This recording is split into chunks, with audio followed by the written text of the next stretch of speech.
Thank you all for joining us this afternoon to welcome the legendary Samuel Delany to Los Angeles as CalArts 2014 Katie Jacobson Writer-in-Residence.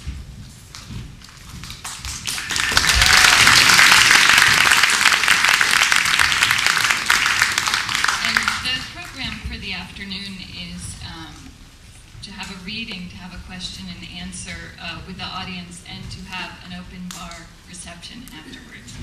So I hope you will stick around. I'd like to quickly say a few special thanks to President Stephen Levine, Provost Janine Schalbilski, Dean Amanda Beach, and Development Director Leslie Graham. To the wonderful faculty and students of the Creative Writing Program, especially Maggie Nelson, who helped arrange this year's residency, and Matthew Polson, who has handled the lion's share of the logistics with grace and enthusiasm.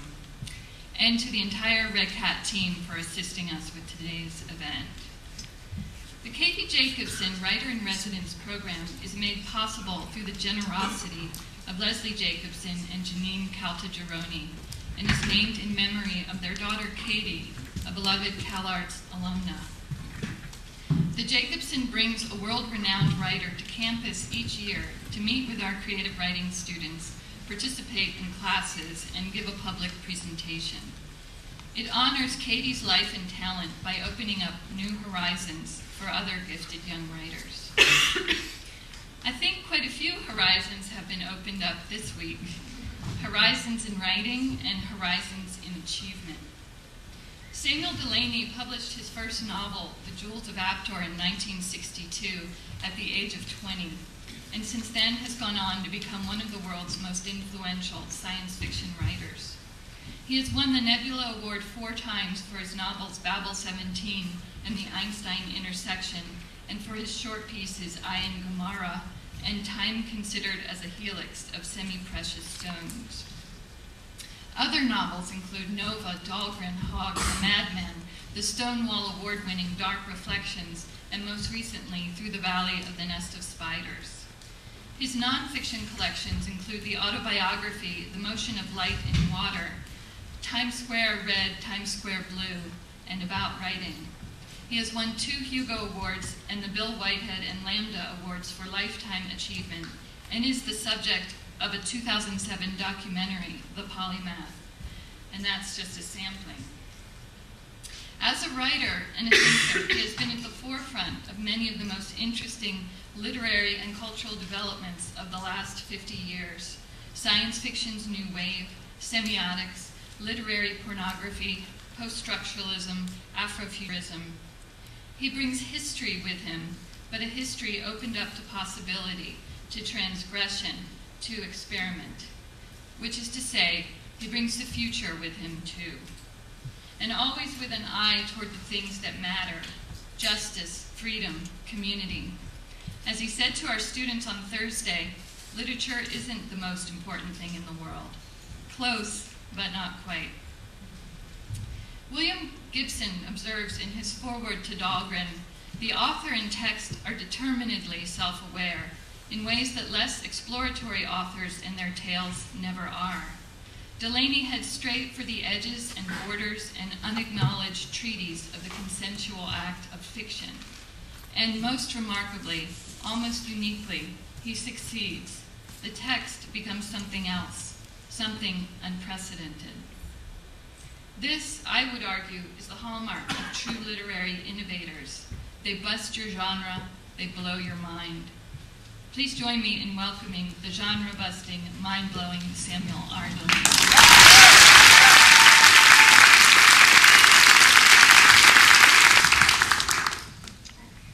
Thank you very much, Janet.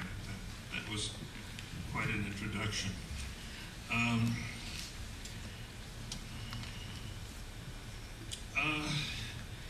It's great fun to be back here at REDCAT, and to see a lot of people that are actually familiar faces, including parts of my family who showed up, which is always nice, and friends, and some of the, and many of the students that I've talked to in the past couple of days. I must thank CalArts School of Critical Studies, the CalArts MFA program in creative writing, and of course the family of Katie Jacobson, who made possible this very, very exciting residency. Exciting certainly for me, and I hope at least of interest, if not use, to the students I have been privileged to talk with and share ideas with about their very varied writings over the last few days.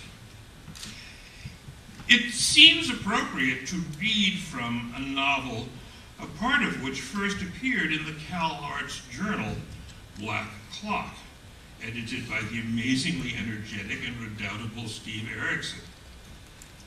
Through the Valley of the Nest of Spiders is a science fiction novel. The story begins in July of 2007, which is when I finished the first draft. Over the next 3.5 years, I reworked and revised it. Eric Jeffers is a white, gay adolescent days away from his 17th birthday, and whose adopted father is a black welder in Atlanta, Georgia. That summer, his father drives him down to stay with his mother for an unspecified length of time. She is working as a waitress in the foundering Georgia coastal tourist town of Diamond Harbor, which has seen better times. On his first day, in a local truck stop men's room, Eric meets a 19-year-old black man who goes by the name Shit. Because when he was a child, everyone said about him, he's a smart little shit. At 10, to rebel, Shit decided to insist everyone call him that. First it was awkward, then it was a joke, and finally, as all unusual things do, if they are around long enough, it was normalized. Now that he is 19, it's simply his name. Shit lives and works with his white father, Dynamite, a local garbage collector, a black prostitute who worked for the 3 years out of the same truck stop. Shit's mother abandoned the area when Shit was a baby. The two boys, Eric and Shit, become a couple and stay together for the next 70 years, the rest of their lives. The section I'll read you this afternoon takes place in 2010, when Eric is now 20 and Shit now 23. And the boys have been living together for 3 years in a cooperative community called The Dump, founded by a black multimillionaire who once lived in the area, Robert Kyle III, who heads a foundation he has dedicated to bettering the lives of homeless black gay men, for which it provides housing, training, food, and jobs. Because of the Kyle Foundation and the Dump, the area has attracted many other black gay men. One of these is the other character you need to know to sort of make heads or tails out of the section I'm going to read, Randall, who for a number of years has been the dispatcher for the garbage men among the small towns of the coast. Though for the last weeks of the summer, he's been the foreman of a construction installation crew putting in solar panels along the coastal roads.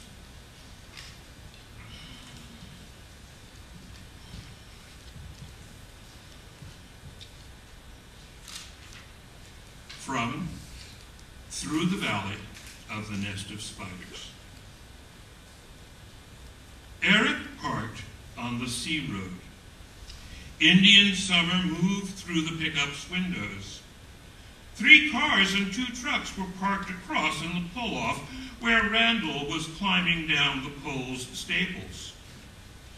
5 young people watched and joked, 3 black women and a Latino guy whom he didn't recognize at all, with no shirt, a scattering of jailhouse tats, and kind of sexy because of it, and all within 3 or 4 years of Eric's age. Below the swoop of wires and the size of a small door, a solar panel tilted toward the clouds up near the sun. High on the pole hung some kind of transformer, and above that a light. "Damn," one of the women said. "I think we got them all up. That didn't take too long." And one of the men, "That was a short 3 months. Seems like we put the first one up a couple of weeks back, but it was August when all the summer people was gawking at us." On every pole along 3 joining roads was a 300-watt generating panel. Eric had already grown used to them, 20 feet up the 30-foot poles, leaning into the day. Randall stepped back, looking up, then around.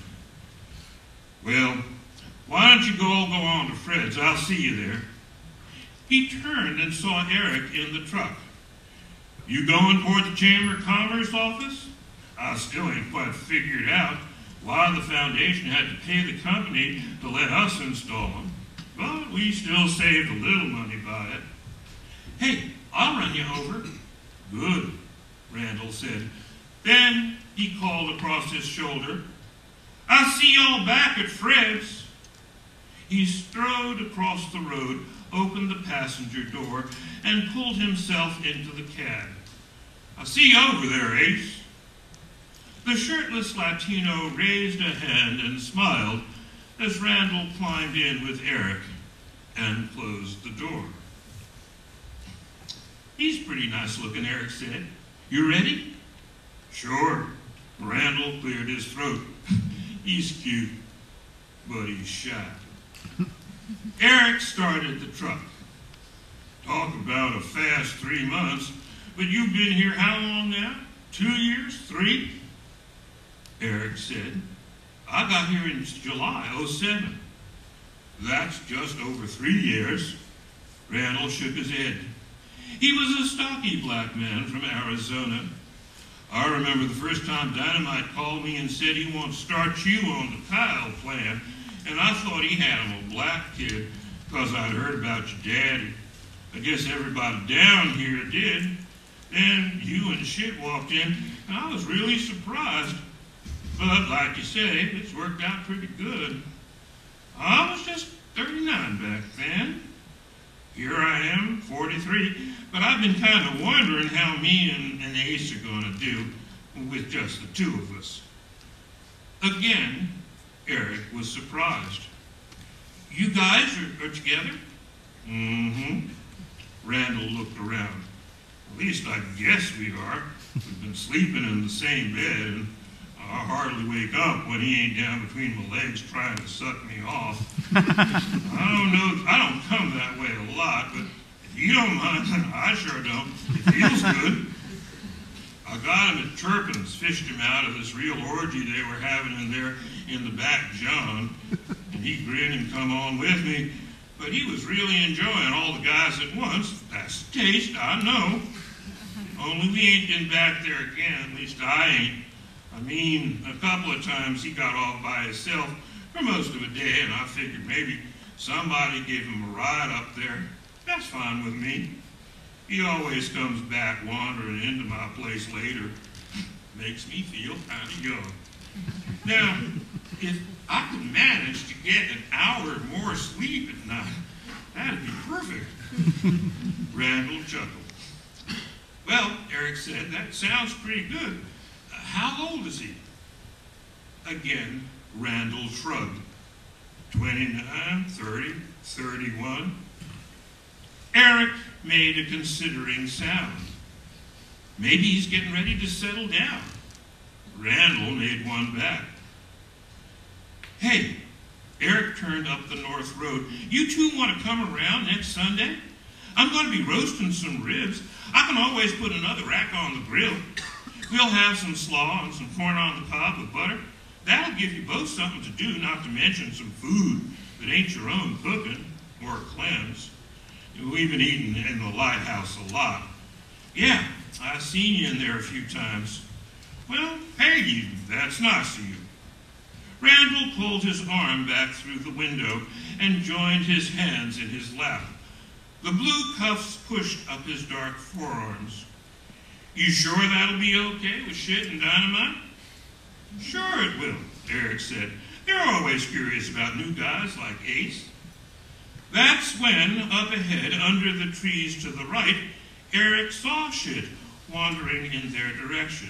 Well, there's shit now. Eric moved his foot from gas to brake. We can ask him. The pickup slowed. Randall sat forward, and as Eric stopped the truck, opened the door. Shit stuck his head in. Well, this is a surprise. Then pulled himself up. Hey, boss, what you doing in the truck with Eric? Come on, move over. Move over there so I can get in.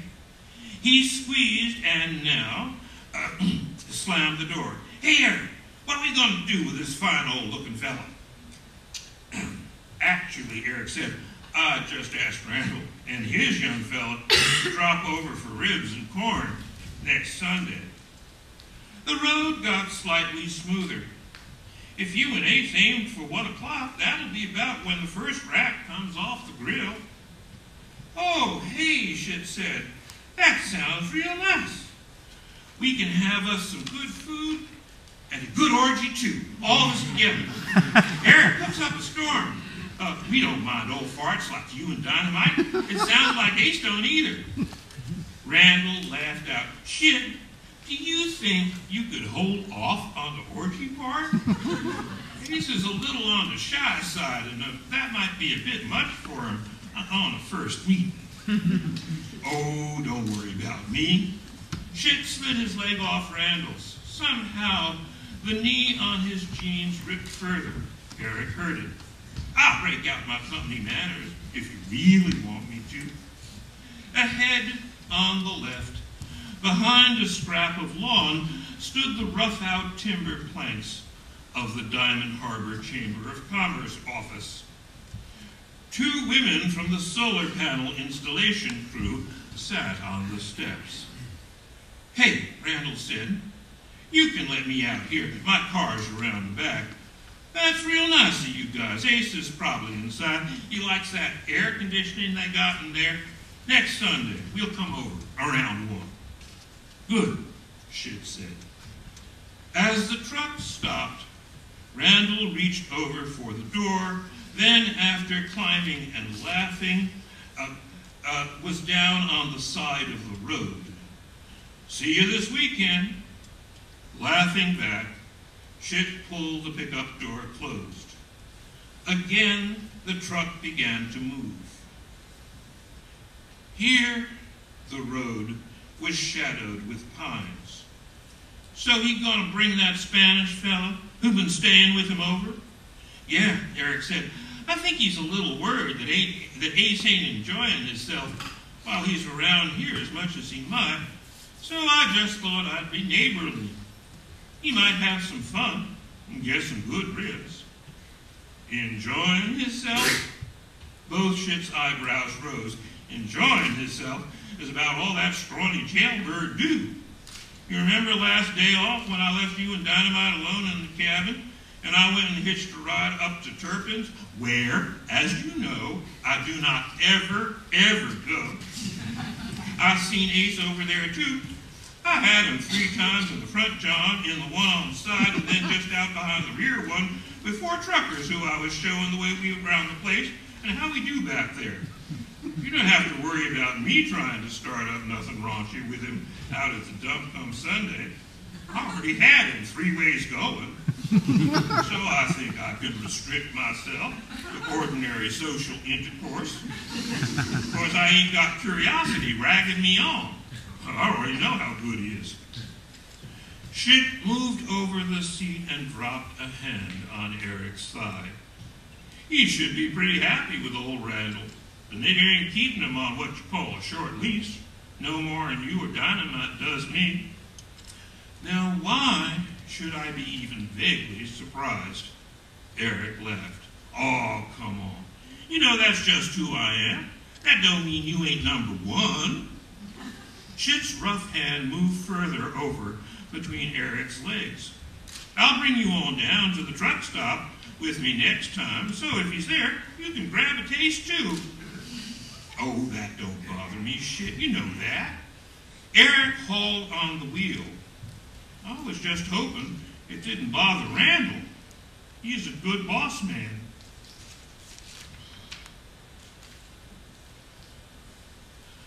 On Sunday morning, just after 12:30, Eric finished grating the carrots into the stainless steel bowl that he held slanted on a folded towel on the kitchen table between a toolbox and a pile of old magazines. Beside it, on the place he'd wiped pretty clean, a cabbage sat in two halves. Eric picked up one and began to draw it back and forth over the wire half of the vegetable grater, which snowed white cabbage over the orange pile. Shit, you want to get mayonnaise out the icebox? That little bowl with aluminum foil over it is some grated onion. You want to bring that over here too, with it? Sure, Shit said. And you want that celery salt too, don't you? That's right. Dynamite stepped in through the side door. Hey, I just slopped some of your vinegar and hot pepper sauce over them ribs outside on the grill. They're smelling real good. Thanks, Eric said. I'll leave turning them to you, though. Next time I touch them, Eric said, they're coming off. They're pretty much done. Outside, a car grunted and growled, nearing. Shit said, I think that's our company. Then let's go say hello. Eric pulled off the tin foil and felt his eyes begin to water, dumped in the onions and ran the wooden spoon back and forth over the bowl's bottom, then through the slaw. Tapping it on the edge, he turned to follow Shit and Dynamite out onto the deck to stand beside the grill. Near them, against the wall, stood a bag of charcoal.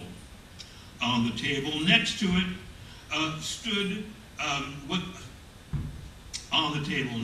it was a coffee can of barbecue sauce in which leaned the handle of a brush. Over the table's boards, irregular splotches of sauce made a trail from the can toward the grill. The car door of the dirty yellow Dodge opened, and Randall slid out. He had on a new plaid shirt, which made Eric aware that Dynamite was wearing a pretty spotty t-shirt under his bibs, though it had come out the dryer yesterday evening. Hey there, Randall, Dynamite said. Good to see you, boss. Hey, guys, I know I'm a few minutes early, but I was sitting around by myself, feeling antsy, till finally I decided, hell, I'd just come on over. If I'm in the way, tell me, and I'll drive around and come back. Maybe I can run over and pick you up something if you need it. No, Eric said. This is fine. The ribs are done. You couldn't have timed it better. You're always welcome, boss man, Dynamite said. You want a beer? You boys go on in there and bring some out. I know you ain't going to have none. They got lemonade for them. Shit made it up this morning fresh. You can have some of that if you want. Maybe later, Randall said. No, I'll take that beer. Shit asked, where's Ace? He won't want to? No. Randall pulled in a big, loud breath. It's just going to be me today. Oh, Dynamite said. I was looking forward to meeting you. Eric took a step back toward the kitchen, but because Shit did not, he hesitated. Dynamite asked. He coming later? Sit down, boss man, right here. Dynamite dropped his hand on the back of the bench. No, Randall said, he's gone. He left yesterday. I asked him if he didn't want to stay another few days, just to come on by and try your ribs. But he said no, he wanted to get on. So I run him down to Turpin's, and I'm damned if he didn't pick up a ride in 10 minutes, just walking around the back lot and asking the Saturday rig guys if any of them would take him. I was going to call you and tell you not to fix for him, but it was funny. Once I got back home, I kept on thinking maybe he'd change his mind and come on back. But it was like I was expecting him to walk through the front door saying he'd changed his mind. Randall shrugged. But he didn't. Oh, Dynamite repeated, taking longer to say it. Well, I guess that just means there's more for us. Eric said, I'm going in and get you that beer. He turned and walked over the deck. Come on up, have a seat. Dynamite beckoned. Them ribs do smell good. Randall started up the steps. You do them with that vinegar sauce? That's the kind I really like. It's what I grew up on. The rest is all ketchup and sugar. I guess that's okay, but to me, that ain't barbecue. Eric stepped into the kitchen.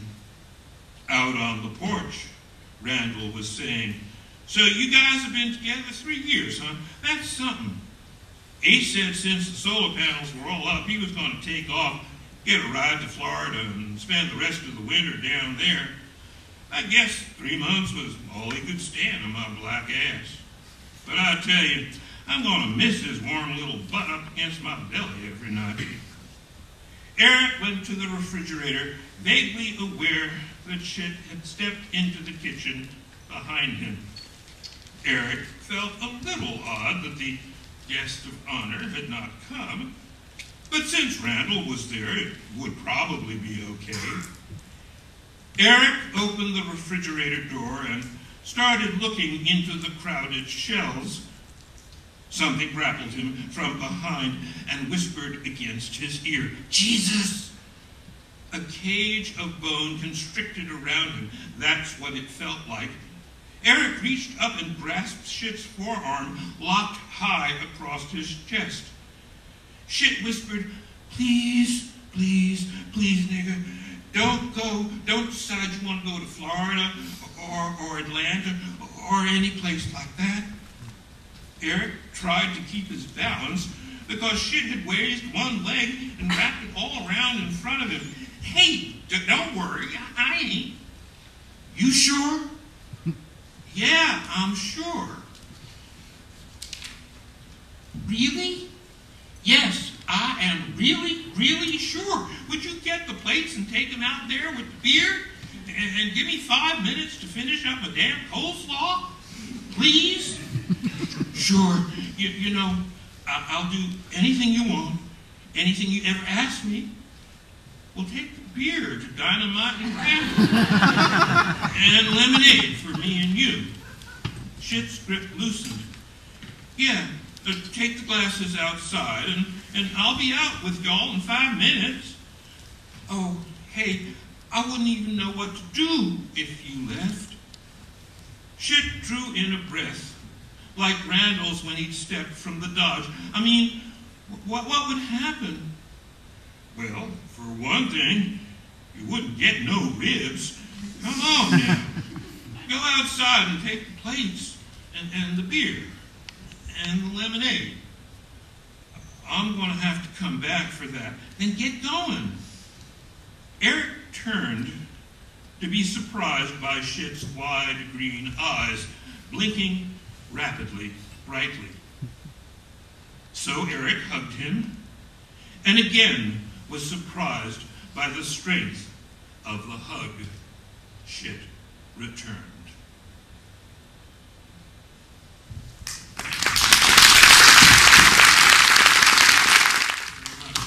I think we have time for some questions, and I think Janet is going to call on people if there's anybody who has anything else. I am willing to read, or to wing anything. I'd be happy to hear what you have to ask and do my best.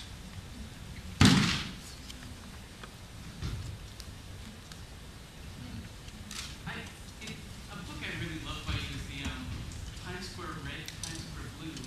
And, Yes, thank you.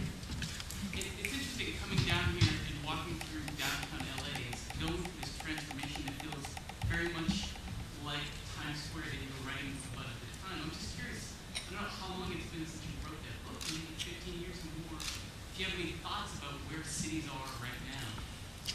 Well, it's hard. Each individual city goes through its own changes. That book was, I think, published in '99 and was written over about the 2 years before that time. Originally, the first part of it came out as an article in Out magazine in a sort of shorter version, and then it was the longer version became the first half of the book. Cities change, you know, and there's no way that that's part of the whole process. As I pointed out, even the change that went on in Times Square, say from 95, 96, 97, which is basically what the book kind of chronicles, that the easy way to look at it is the end of an era, but it's not the end, it's the middle point of a change that happens in New York again and again. And as a guy named Police Chief McAdoo said sometime around 1904, vice moves ahead of business, always. You know, vice gets there first, and then the business displaces it. And that's what that happened in 1904. That happened again in the 30s, in the 40s, and it happened again in the 90s. So that's the way that particular change happens, and it's a fairly common one. Yeah. What can I say? Every city has its own way, and New York is the only one I know particularly well. Although actually I've learned a little bit about Philadelphia in the last 15 years since I've been teaching there.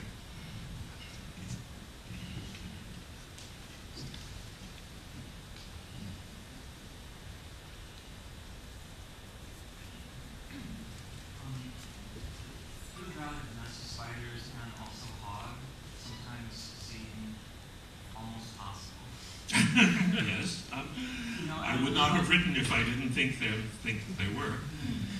I'm wondering how that relates to science fiction. You introduced this science fiction. In words of 1 and 2 syllables, it doesn't.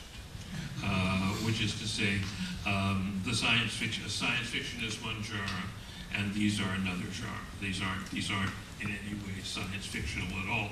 This, the one I'm reading you, I read you from today, that is a science fiction novel, but it becomes science fiction very slowly. It's a long novel, slightly more than 800 pages, and it takes 70 years. And that particular section is in 2010. So while that was science fiction when I finished the first draft in 2007, then in 2010 it was naturalistic fiction, and today it's historical fiction. You know, that's how that works. But the thing is, it also, pretty soon, we come to 2013, 15, 20, and we move slowly into the future over, as I said, the next 70-odd years.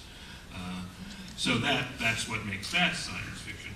But I was reading you from a section that the science fiction elements are not there. Again, although in 2007 there were not that many solar panels up. Now they're all over the place, as you probably know when you drive down the road.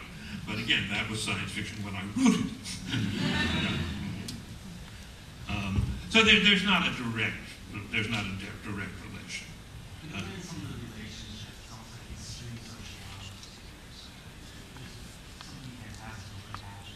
Well, lucky you, that if you think that's fantastical.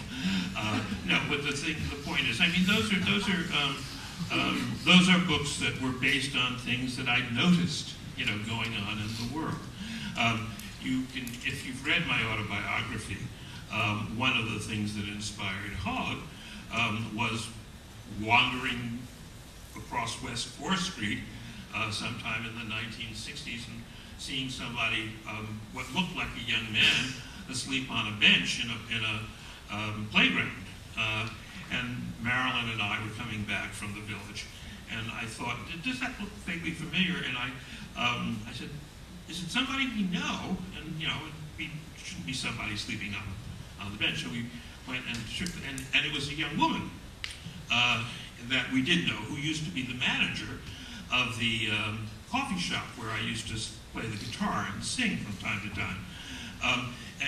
So we, Carol Lee Hain, and I remember we invited her, hey, come on back and sleep on our, we have a day bed, come and sleep on the bed. For God's sakes, don't sleep on the bench there. And she told us a really appalling story having to do with some people who had hired someone to brutalize her roommate. And then another young woman, and it was just a horrible story. Sometime about 6 or so months later, I was in a bar, an East Side bar, and I was talking to some guy who proceeded to explain that he was a professional rapist who was hired by people to do that. And I said, okay, I just, when something like that happens, I just shut up and listen. I think, And the next thing you knew, I had a novel. The novel was if I hadn't heard that story, this guy going on in very convincing detail about his profession, I never would have written Hogg. So I just walk around and listen to things and then write down what I see and what I hear. So that's how that works. Sometimes it's very painful, but I think these things have to be written about as well. Anything else? As I said, I'll wing anything. You probably have a sense of my willingness to do that. There was is that a Mark? Yeah. Oh, okay, yes. So I think I read on your Facebook or somewhere that the impetus for the latest novel comes from a quote from Nabokov. Could you tell that story? Oh, yeah. Well, Through the Valley of the Nest of Stars, the thing that started this was years and years ago, when I was about 18 and had not published any novels yet. I'd written a couple. Vladimir Nabokov, Lolita had become a bestseller, a runaway bestseller, and Nabokov was interviewed in Playboy. One of the interviewer asked her, well, what's it like to have written such a shocking novel that's become so popular? And Nabokov said, there's nothing shocking about Lolita. He said, you want to know what the real shocking novel would be if you wanted to write a really shocking novel in this country? You write a novel about this is you have to understand, remember, this is 1958, 59. He said, you have to write a novel about an interracial couple, man and woman, who get married, they have children, their children never have any problem with drugs or the police, they live happily to a ripe old age with their children and their grandchildren around them. Now that would be the really shocking American novel. And I think he was onto something. And that always stayed with me. And I always thought, well, I'd like to do that. I'd like to do that novel one time. Although, in my case, the novel is about an interracial gay couple. A gay couple who, come together, and they stay together, and they stay happily, and they, for 70 years. And that's, and so that's my shocking novel. And apparently some of the reviewers are indeed shocked. Your quote about vice and commerce, they're all on the internet now. About what? Vice and commerce. Commerce following vice. Oh, yeah. They're on the web now. Are they? Okay. So everybody else is on the web, I was just up in Berkeley a couple of weeks ago, getting to know a young kid, 30 guys, something like, who lives in his backyard cocoon, Skypes all the time, smokes his pot, never seems to go out and have a real experience. How do you see the effect of the web on, human experience and also on reading, on people's ability to read and communicate? Concerned about that. What have you experienced along those lines? Well, I think that there's an upside and a downside. The upside is that it brings people together who would not be so likely to come together. The downside is that the people it tends to bring together tend to be, for one thing, they're people who can afford computers. And so there's a kind of the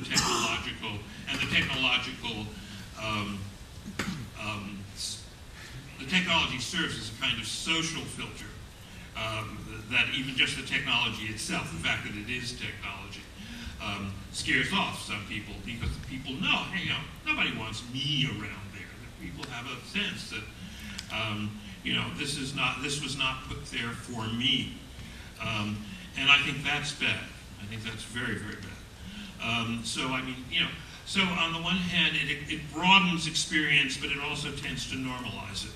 And I think the normalizing is, it's not as good as, not as, it makes us romanticize the broadening a little bit too much. So that's basically what I'd say. Yeah. I see a hand up in the corner there.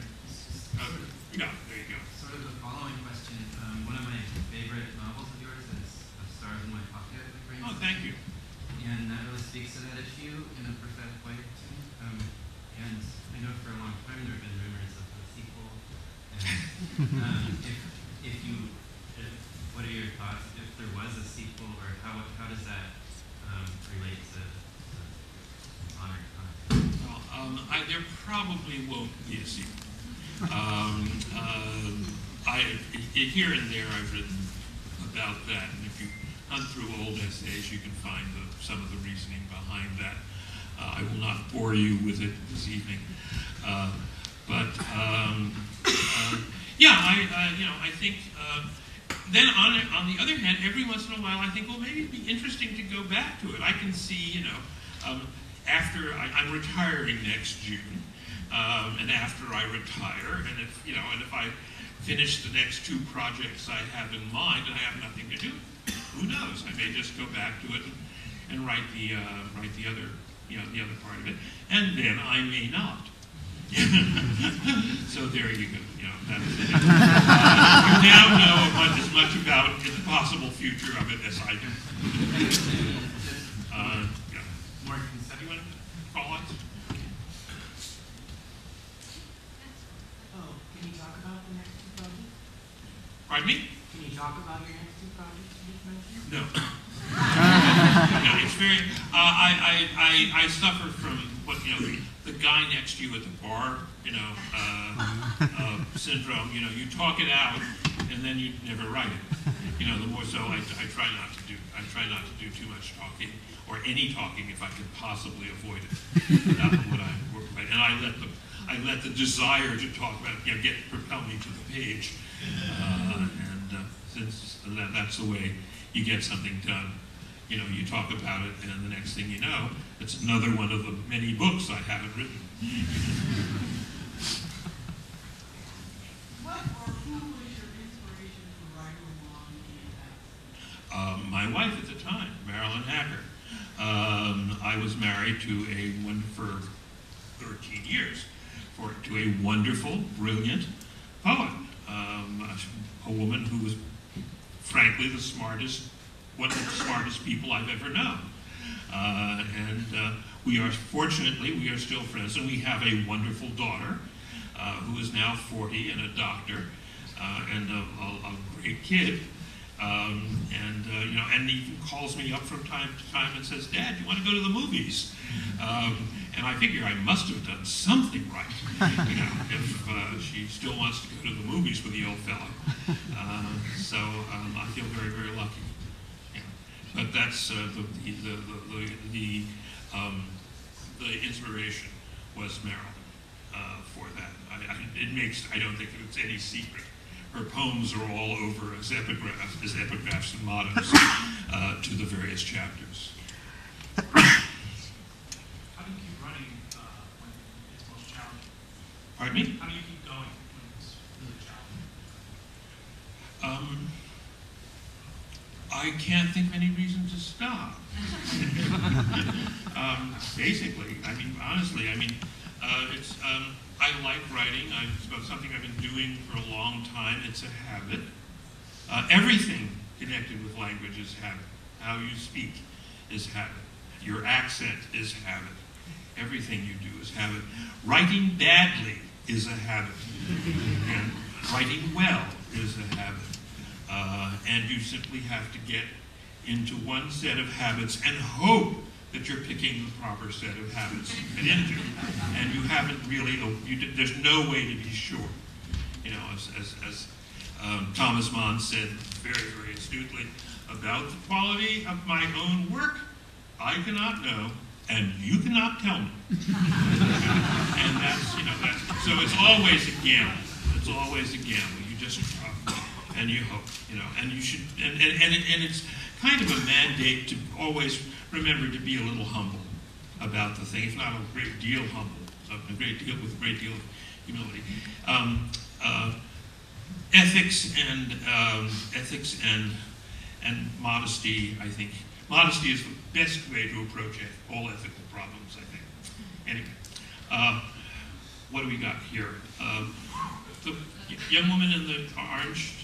I'm a researcher of Korean science fiction. I came to be interested in the genre because of its surge in Korea amid the widespread young unemployment in 1997 following the crisis.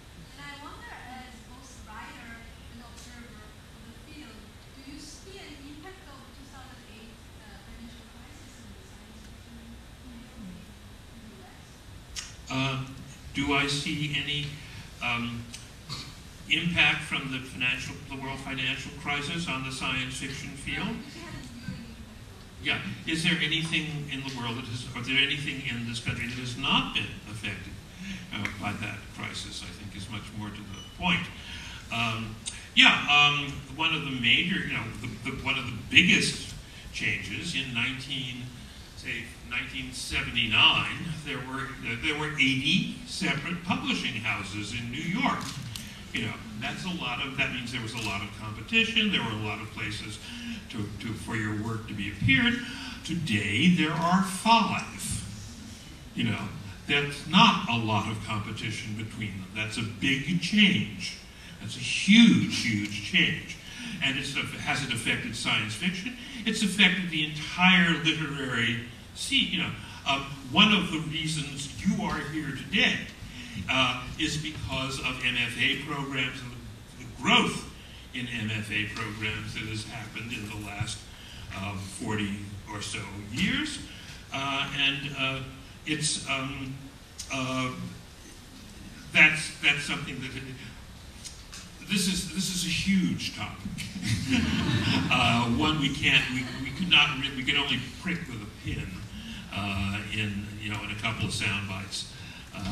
But it's not. But it's yes. There's a great deal of influence, and I do not think most of it is terribly good for the literary health of the country, because there's just not enough there.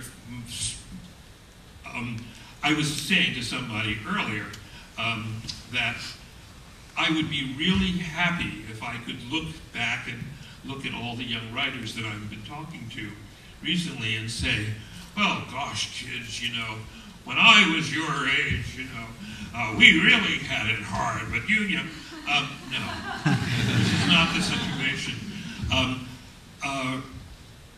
You guys have it so much harder than we did. It was relatively easy. People do not get started. Janet in her introduction mentioned that I published my first novel when I was 20, but I wasn't the only one. Lots of people published novels, but before they were 25. It was a fairly common thing to do. 20 years later, suddenly that had gone up to 35, and now it's even, and now it's 35 and even older. Many people don't get around to publishing it even later. And that's not good because it robs you of your journeyman, of having a journeyman period as a creator, where you were actually, involved in the business and involved in seeing what happens. So that's not, I don't think that's terribly good. I feel very, very lucky that I started when I did. But I didn't have, I had it easy. You don't. And I wish it were otherwise. I really do.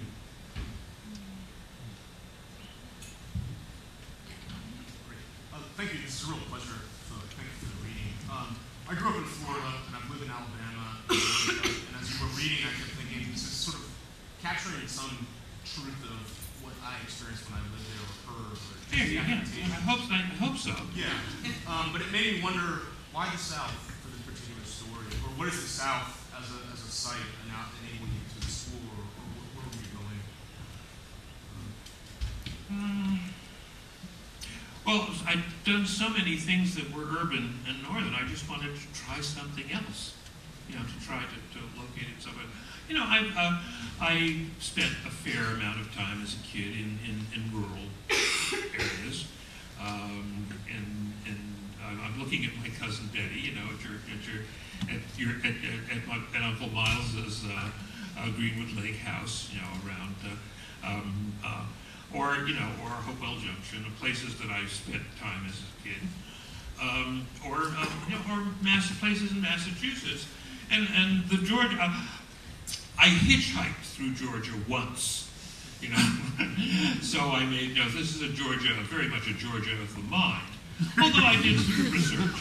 I had a very good friend, a very talented writer named Cheshire Burke, who sent me both some photographs of both places in Atlanta that I was writing about and places in the country that I was writing about, and some actual written descriptions, all of which was very helpful. And I remember, it throws me back to a novel that I read and really influenced me when I was in my early 20s, a novel called And Call Me Comrade by Roger Zelazny.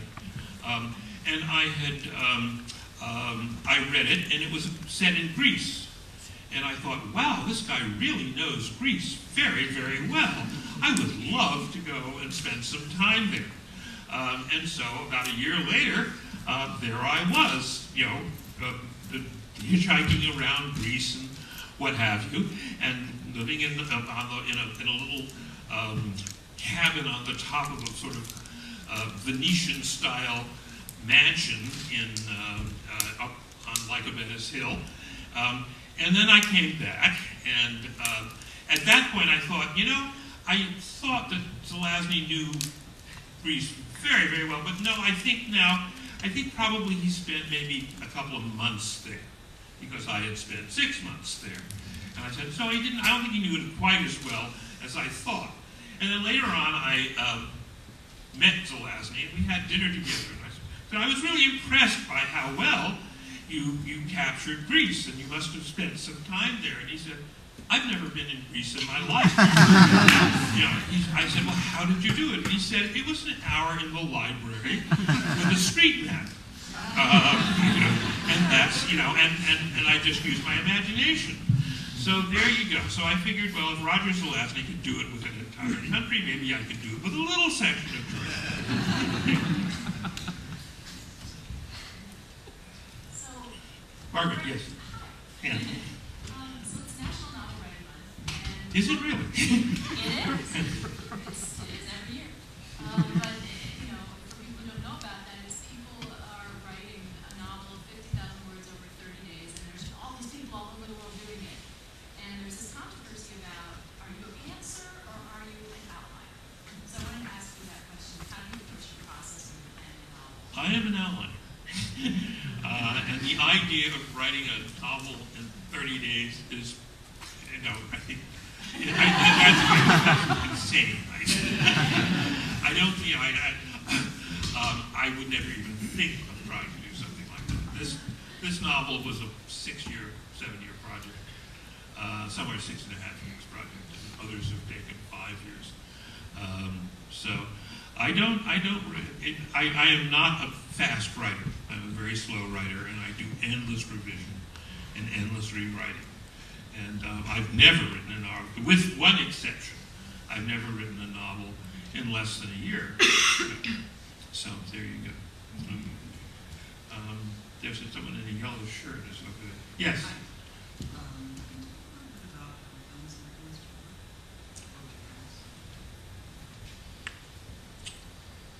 I could talk a lot about it. No.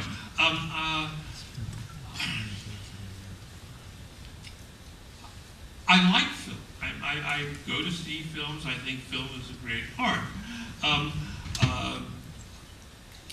I don't know whether it's been much of an influence other than the general way, you know, someone like Bakhtin says that, you know, by the beginning of the 20th century, all the genres had become novelized. Well, by the beginning of the 21st century, all the genres are cinematized. You know, that is definitely the case. But how that influences individual works, I don't know whether I could say anything terribly interesting. Through the Valley of the Nest, having said that, through the Valley of the Nest of Spiders, one of the characters one of the characters that you meet towards the very beginning is a great Peter Jackson fan, and thinks that King Kong is one of the greatest films ever made, and I happen to agree. But I don't, and so there's some talk about King Kong at the beginning of the novel, the film, but I don't think it. But I've taken so there are references to it throughout a couple of times throughout the novel, but I don't know whether you'd call that an influence.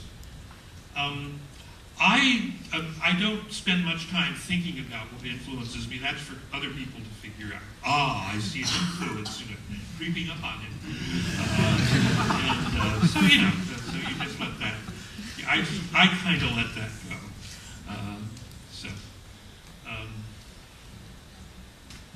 The notion of light on water is a very eye-opening book. Really beautiful location of light in New York, but also a very broad-scale social history and kind of strange combination. I just wondered what was the reaction to it when it came out. It got very, you know, people liked it. What can I say? It's still in print. It came out in '88, and people are, you know, it's still in print. People are still reading it. That's good enough for me. I don't ask too much more than that.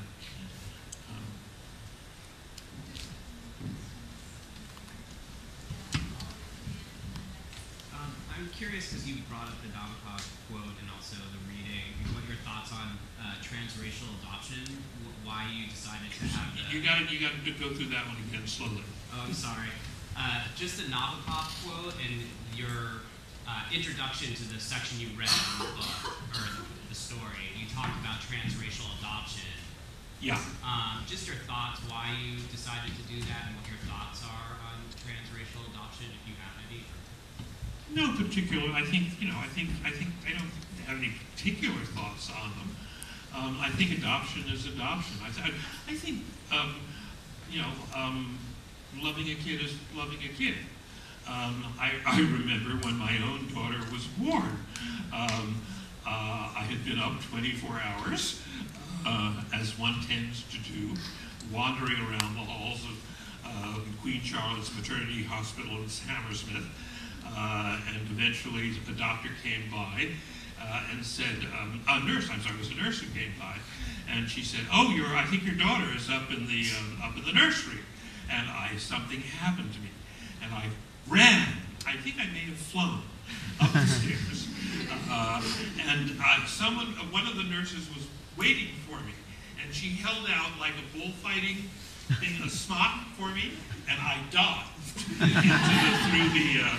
my hands went, you know, into the sleeves, and I ran forward, and this woman had this screaming little thing in her arm, one of the other nurses, and was screaming, And she looked at, and she just measured this, baby, and she said, "Oh, I believe this is yours," she said. And she put the baby in my arm, and the baby sort of curled up and just immediately went to sleep.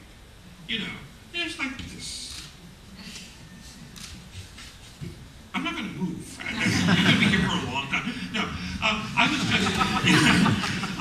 just, and that was it. That was it. We totally bonded. And that's, and that's what happens with, that's what happens when you see the baby, I look at things like, the Murray Provach show, and, is this really your baby? I think those people are nuts. A baby is a baby, and, you get them in your arms, and you love them, and you bond with them. And that's the way it works, I think. And that's the way it's supposed to work. I remember a friend of mine in London, a guy who finally, was confessed to me after my daughter was born. When his daughter was born, he was in the operating room. And when his daughter came out, covered with all the things that babies are covered in, he said he had this overwhelming desire to lick her. We are animals. And I mean, in the best sort of way. And all, you just, you get in touch with that. You have to get in touch with that stuff and be, be willing to go with it. And I think that's wonderful that you can. Even gay guys like me go through that. So that, and I think that we do. And that's why it happens. And and that's why they call you up 40 years later and say, "Hey, Dad, you want to go to the movies?" It's a really good thing.